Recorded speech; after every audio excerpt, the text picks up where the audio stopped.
अस्सलाम वालेकुम दोस्तों, नया साल मुबारक हो। बरतानिया के शहर लीड्स से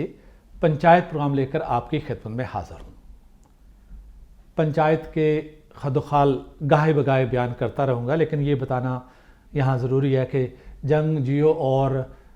फिर BBC रेडियो के साथ ख़ासा तवील अरसा काम करने की वजह से लिखने लिखाने और बोलने और बहुत ज़्यादा बोलने की लत पड़ी, तो सोचा एक गुनाह और सही। लिहाजा जहाँ आप दिन भर बहुत सारे दूसरों की लंबी लंबी सुनते रहते हैं, थोड़ी समखराशी हमारी जन्म से भी बर्दाश्त करें।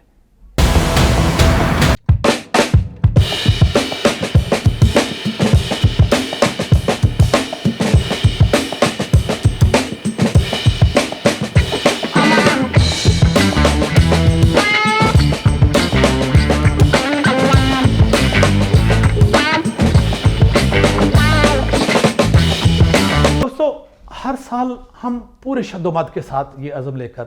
नया सफ़र शुरू करते हैं कि शायद नया साल पिछले साल से कुछ बेहतर हो जाए, लेकिन पता नहीं क्यों मंजिल है कि हर साल के आखिर तक हमसे पहले से भी दूर होती चली जाती है। फिर सोचता हूँ कि मंजिल के हसूल के लिए क्या हम वैसे ही नीयत तो नहीं बांधते जैसे हमारा एक अदारा मुल्क की जब अच्छी तरह चूल्हे हिला चुकता है तो न्यूट्रल हो जाने की नीयत बांध लेता है। फिर उस नीयत के बाद न्यूट्रल वाली नमाज का क़याम तब तक कायम रहता है जब तक मुल्क फिर से उम्मीद से ना हो जाए। और दुख की बात तो यह है कि ये आंख फचौली का खेल कोई नया नहीं। तारीख पर नज़र दौड़ाएं तो जनवरी 1951 से ही शुरू हो गया था, जब पाक आर्मी का क़याम अमल में आया था। फिर इस गेम प्लान के मुताबिक अप्रैल 1953 में पहला जो उनका शिकार था वो ख्वाजा नाज़िमुद्दीन की हुकूमत थी, और मौजूदा तारीख का आखिरी जो शिकार है वो 10 अप्रैल 2022 को इमरान खान की हुकूमत। तो दोस्तों, पंचायत में हम अगरचे बात तो सारी दुनिया की ही करेंगे, लेकिन हमारी तवज्जो का मरकज़ पाकिस्तान और मेरा अपना कश्मीर और सारी दुनिया में रहने वाले पाकिस्तानी और कश्मीरी ही रहेंगे। सच पूछें तो समझ नहीं आती कि 400 बिखरे मौज़ूआत का कौन सा किनारा पकड़ूं कि कहानी के प्लाट में तमाम लवाजमात पूरे हो जाएं। एक सरसरी नज़र दौड़ाएं तो लगता है कि पाकिस्तान जिस कदर पोलराइजेशन का शिकार आज है,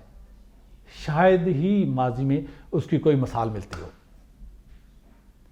और उसकी सबसे बड़ी वजह हमारे मुल्क के मुक़्तदरीन के गैर ज़िम्मेदाराना रवैये हैं।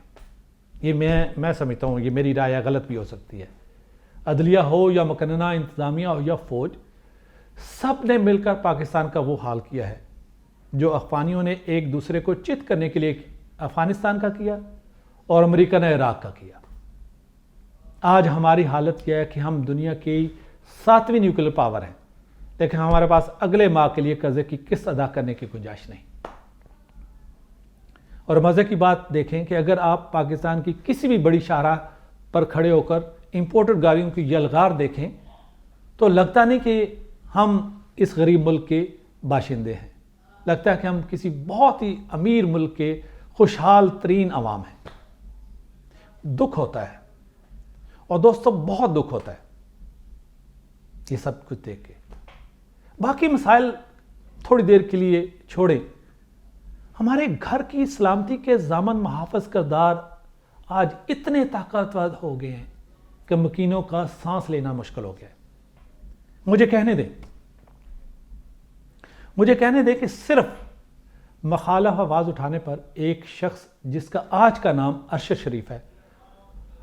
उसे बेदर्दी से कत्ल करके साइड टन लगा दिया जाता है, और ऐसे कत्ल किया जाता है जैसे इंसानी जान की कोई वक़्त नहीं है। और शर्म की बात तो यह है कि हमें पता है कि कातिल कौन है, लेकिन सज़ा दिलवाने के काबिल नहीं है, क्योंकि जिसने सज़ा देनी है उसने जान तो अल्लाह को ही देनी है, लेकिन उसे जान का डर ज़मीनी गैबी ताकतों से है जो उठाकर ऐसी जगह ले जाती हैं जहां से वापसी पर आपकी रूह तक शर्मिंदा रहती है। यहां ना मैं मतीउल्लाह का जिक्र करूंगा, ना असद तुर्क, और ना ही शहबाज गिल का, लेकिन उनसे जुड़े वाक़यात को देखकर फैसला साज فیصلہ تو بہت دور کی بات ہے، انصاف کی طرف کوئی معقول پیش رفت ہی ہو جائے تو بھی غنیمت ہے، کیونکہ یہاں تو ابھی تک ملک کے پہلے وزیر اعظم کے قتل کے کردار بے نقاب نہیں ہوئے، نہ ان پوشیدہ ہاتھوں کا سراغ ملا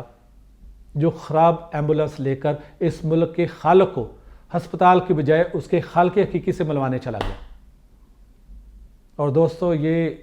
لامتناہ ہی سلسلہ ہی تو عذاب مسلسل ہے۔ 70 سال ہو گئے، بے شمار تجربات کیے اور رنگ برنگے نظام حکومت آزمائے، لیکن ملک کو اپنے پاؤں پر کھڑا نہیں ہونے دیا۔ دوستو، صرف اس گزرے سال پر نظر دوڑائیں، صرف اس گزرے سال کے اعداد و شمار اکٹھے کریں تو آپ کو معلوم ہوگا کہ آئین کی پامالی سے لے کر عام آدمی کے بنیادی حقوق کا خون جگہ جگہ نظر آئے گا۔ ڈان اخبار میں پڑھ رہا تھا کہ اس میں عثمان خلجی صاحب نے اپنے کالم جو ٹائم ٹو کریکٹ مسٹیکس میں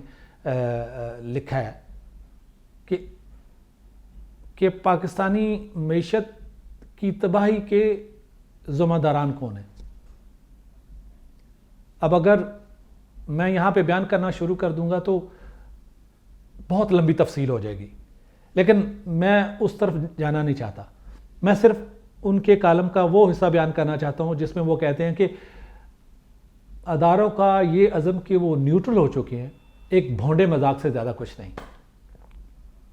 کیونکہ آج عمران خان وہی الزام لگا رہے ہیں جو مسلم لیگ نون کل لگا رہی تھی،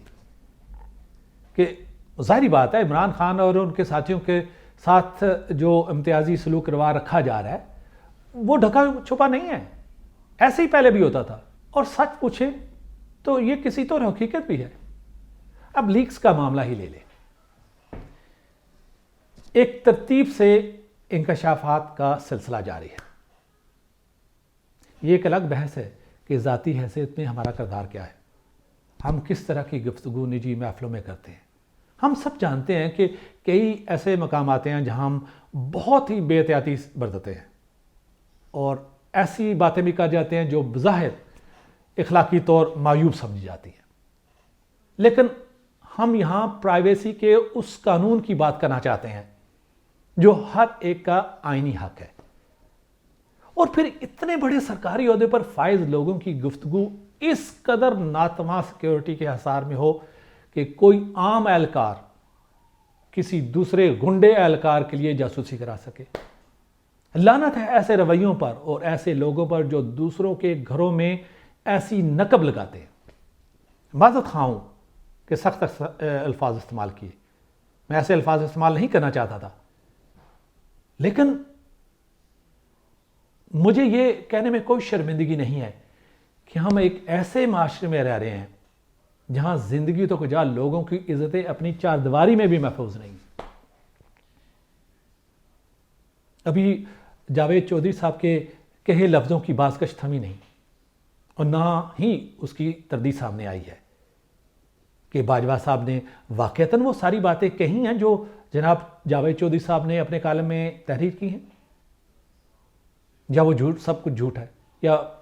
وہ ایک من گھڑت کہانی تھی۔ لیکن اگر یہ سب باتیں جو بیان کی گئی ہیں سچ ہے کہ باجوہ صاحب نے عدلیہ کو مرضی کے فیصلوں کے لیے مجبور کیا اور عمران خان کو ان تمام خرابیوں کے باوجود جو آج کل لیکس کی شکل میں سامنے آ رہی ہیں ایک صادق اور امین لیڈر کے طور منوانے کے لیے ہر ناجائز حربہ استعمال کیا، تو پاکستان کی تاریخ میں یہ پاکستان دو لخت کرنے سے بھی زیادہ کبھی جرم ہے۔